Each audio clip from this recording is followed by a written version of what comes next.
Hey everyone, and welcome to r/confessions, the place where people go to get the nasty secrets off their chest.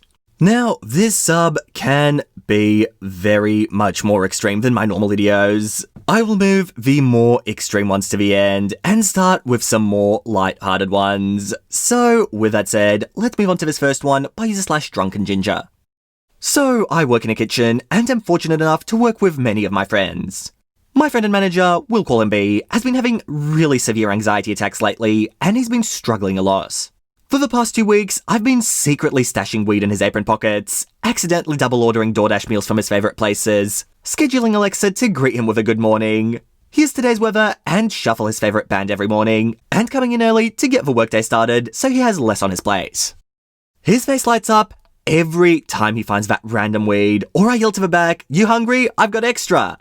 And you can feel him breathe a sigh of relief when he sees half the stuff for the day has already been started without him needing to do anything. He seems more relaxed and the anxiety seems to be less frequent. He's just a nice dude and deserves for life to cut him a break, and if the universe doesn't want to do it, then I guess I will. And these are the sort of posts I sometimes want to see on this sub. We get to see some pretty bad things here, and it's good to get a break and just see someone do something nice. Nice work, OP. I'm curious if your manager suspects. I think he does, and he knows you are making his life easier. So keep going, keep making his life better. And I guess the same message goes for everyone. If you can make someone's life just a little bit easier, then why not do it? And here's the next one by user/3281ants. I'm married and have a crush on someone else. It started with a glance. One of those up and down looks which can only mean one of two things. They're either checking you out or sizing you up. I highly doubt she was looking for a fight, and it'd be odd for that to be the case in just a quick passing by of strangers. We work together, but only in the sense that we both do the same thing for the same company, just at different nearby locations. I see her maybe 10 times in a month, and even then, it's only for a few seconds usually, and then I'm off to the next location. She's cute, very friendly, and always smiling, at least whenever I see her. But she's not afraid to joke around. The most time I've ever spent with her was probably 10 minutes, so I don't really know her that well. I only recently learned her first name. I don't know if she's in a relationship or not, but that doesn't matter because I have zero intention of pursuing whatever this may or may not be. It's not as if I'm unhappy in my marriage. I love my wife with every fibre of my being. I would never want to sour our relationship by doing something stupid. I've been cheated on twice. I know what that feels like. I would never do that to her. To me, this isn't about trying to stop myself before I do something I'll regret. It's about trying to understand the situation.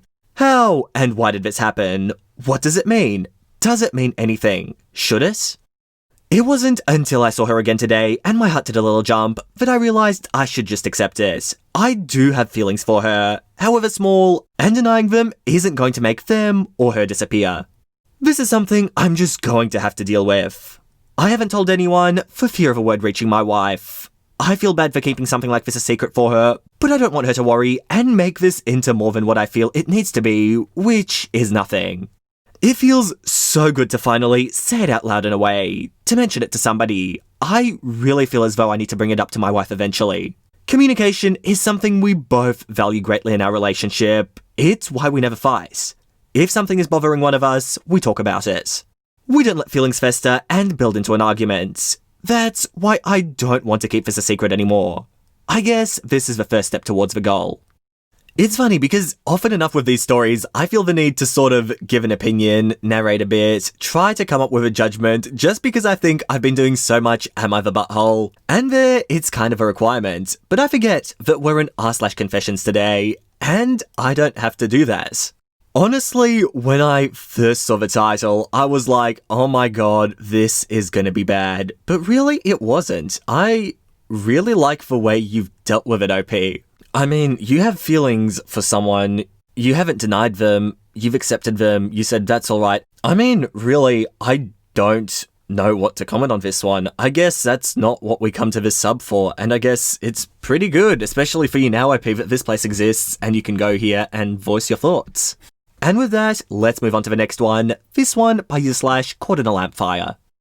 I don't know why I'm posting this, it's all I can think about. I had a stillbirth on July 1st. That's my significant other's birthday. I was pregnant for 5 months. That's more than half a pregnancy. I went to the doctor for the whole gender reveal. So exciting. Have a 1-year-old boy, and all I wanted for him was to have a little brother. He had one. A little boy was on the way. After we found out the gender, my doctor invited us into his office, which I thought we were close, but I was like, okay, he must really like us. That's when he told us, "Your son has a heart defect." I didn't know how to feel. Is it fixable? Can we fix this? It's not a big deal, right? Yeah, it's a big effing deal. I went to all the specialists for fetal cardiology. It just got worse and worse. Every day in between visits, I cried and worried more. Every day felt like a nightmare. After a few appointments, they told me his esophagus wasn't forming right. Then his stomach wasn't formed right. Basically, it would be years of surgeries, and he'll have only a small chance to live. I kept imagining my 1-year-old in a casket. We can't afford those surgeries. I'm struggling just to get my license back. He's working. I can't imagine how we could keep this child alive. My body was the only thing keeping him alive. My significant other doesn't believe in abortion. I do. But it's so different when you can feel them moving inside of you. Like, I already had this connection. I felt him, and we named him, and I saw him. Every single doctor's appointment I had, there was an ultrasound, and they kept giving me pictures. So many pictures. I finally made the decision to have him terminated. It breaks my heart. They stuck a giant needle in my belly, and it hurts. I couldn't look at the ultrasound while they did it. And then that was it. All our problems and woes were done, and I had that baby who was named dead inside of me. I had to deliver him like you would deliver a live baby. Spend days in the hospital like I did a year ago with my other son, but this time I had no one to bring home with me. I felt everything. No epidural, nothing.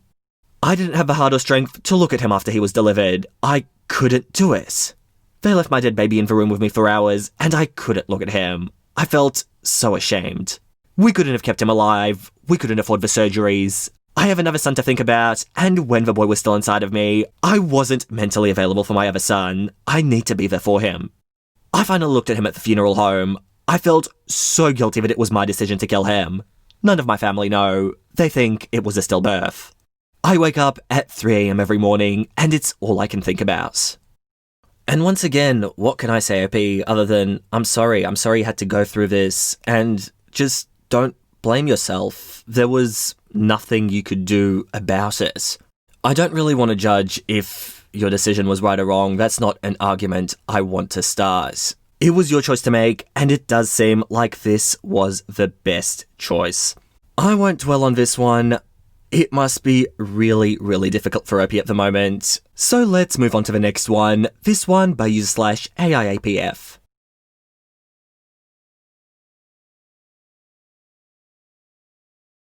My grandpa died when I, 22 female, was 17 years old.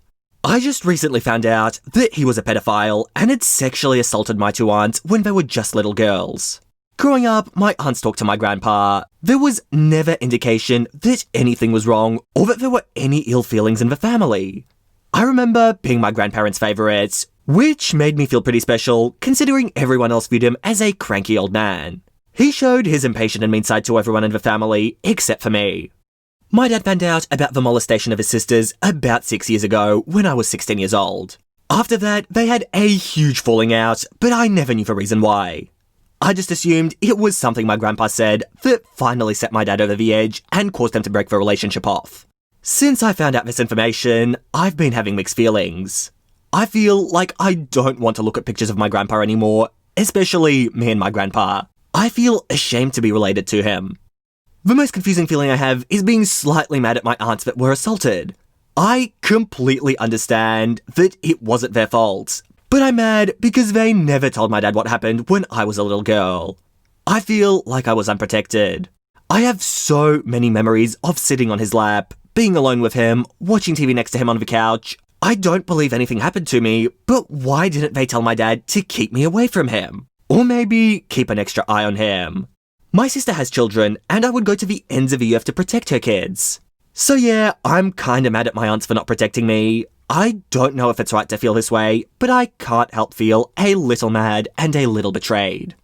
Yeah, It is surprising that no one ever told you or your dad anything, that they didn't somehow try and protect you. I don't know. The only good sort of suggestion I've seen in the comments is maybe it's worth giving a shot speaking to your aunts about it. I mean, I'm not sure if this is something they would want to talk about or want you to talk about with them, but if you want answers, that's probably the only place you'll get them. And here's the next one by user/throwaway 8274928. This is the day I realised I'm part of a bigger problem. This is the day of every year I will be reminded that I'm a butthole. It all started about 1.5 years ago. Me, my wife, my son, and a family friend went out to dine at a restaurant. Lots of wine, fun, laughter, and conversation. Fifth glass of wine and a new subject is introduced to the conversation. The financial support for my son, 18 years old at the time, who was going to study at college. So, what about your son's money, family friend asks. I'll support him till he gets his degree, unless I find out he's gay or something. I say, hi from alcohol. Why should you put limitations on your son's private life? It has nothing to do with you, she goes. If he's getting my money, he's got to comply with my beliefs. I don't want my son to be a part of a group of people I hate, I say. No need to worry, Dad, I'm not gay, my son says. I could see he was hiding something behind his smile. I could see his eyes were trying to tell me something. Semi-drunken me decided to ignore that. Days go by, I see him all the time in the house, playing games, staying in bed most of the time. What's wrong? Don't you want to hang out with your friends? I don't feel like going out today. He used to be very social. He was still, but not as close to the frequency he used to go out like before that dinner night. He didn't go to sleep, or rather, he did, but at absurd times. One night, I woke up to go in the bathroom. I heard no sniffling from his room. The door was half open. In the dim light, I could see him folded on his bed, crying silently. I didn't know why. I thought he had a girlfriend who broke up with him or something. I was never close to my son more than a father. I wasn't able to understand exactly what was wrong. 17th of August 2019, my son frequently complained of dizziness and nausea all the time. We went to several doctors. That day was the day we got the results. Brain cancer. It was curable. I told him not to panic. I told him I loved him and I would do anything possible to have him cured. He was surprisingly calm. It's okay, Dad, you don't have to. We don't have the money, we'll all die anyway. It's just that I know I'll die sooner than most people. It's okay. What the hell are you talking about? No, you'll die as soon as most other people, I replied. We couldn't do anything at the time, but I promised I would work hard. I asked relatives for help, and they gladly offered to help with his cure. I worked overtime that week. 7 days later, I'm at work. I forgot something and went back at home to get it and then returned to work. I get in the house, dead silence. I walk in the corridor, his room door is locked shut. What's the point to lock the door if no one's home? I knocked several times, no response whatsoever. Complete silence. I have a gut feeling telling me something was wrong. I kept knocking and yelling at him. I called my wife at work and asked if she knew anything about him. She had no clue. I hit the door with my body to break it open, several attempts, and I managed to open the locked door. My heart stopped beating. Here is my son at the centre of his room, his feet not touching the ground. He hung himself with an extension cord from the ceiling light. I was shivering, scared and devastated. I didn't know what to do first. I honestly had no courage to face the situation. Should I get my son down? If he hung himself less than half an hour ago, he could be alive. I took a deep breath. I got my son, lay him on the bed. I was crying. I was red. My face was wet with tears, but I made no sound and could barely see for the tears were blocking my eyesight. I was shivering, but I managed to call an ambulance. I wasn't sure if I should tell my wife. I arrived at the hospital. There, I decided to call her. She came there lightning fast screaming, "Where's my baby? Where is he? What happened?" She was crying. I hugged her to calm her down. The nurse comes to us and announces that our son is dead. Back at home, I look at his desk. A suicide note was there. Dear Mr. and Miss OP, I'm gay. It's something I didn't choose to be. It's something I was born with. It's something I never understood why I should be judged by. Some people become actors because they want to. I became an actor because I had to. Let me hear my props. You don't get to see such realistic smiles from other actors. People like you because they haven't heard a word from you that they don't want to hear. Do it. Say I'm gay. Bam. There goes the good reputation you had. Same person, but you said a word people didn't expect to hear from you. The rest of the note was other life struggles, with cancer being the last straw that drove him to suicide. This was the day I realised that everything you say has an impact on other people. without you even knowing it. I killed my son. I did it. I killed my son without knowing it. I killed my son because I'm a stubborn piece of trash. My son died because he couldn't get acceptance of who he really was from his own family. I deserve insomnia. I deserve crying. I deserve drinking myself to sleep. And my wife knows this. Wow. And I really don't have much to add to this one. I mean, what can I say? I don't want to disagree or agree with anything said in this one. I think I'll just leave it as is. And with that said, you guys, that's it from me for today. This was a heavy one. But there were good stories. I mean, while ones that weren't necessarily the nicest were ones that are often swept under the rug and kind of just ignored. So with that said, you guys, thank you so much for watching. I hope you enjoyed this video, and if you did, make sure to subscribe to the channel for Reddit videos once every week. Uploads are currently coming up every Friday, so watch out for those. Different subs every single time. But with that said, that's it from me. I hope you all enjoyed, and all I want to do is see you all here next time. See you later, guys.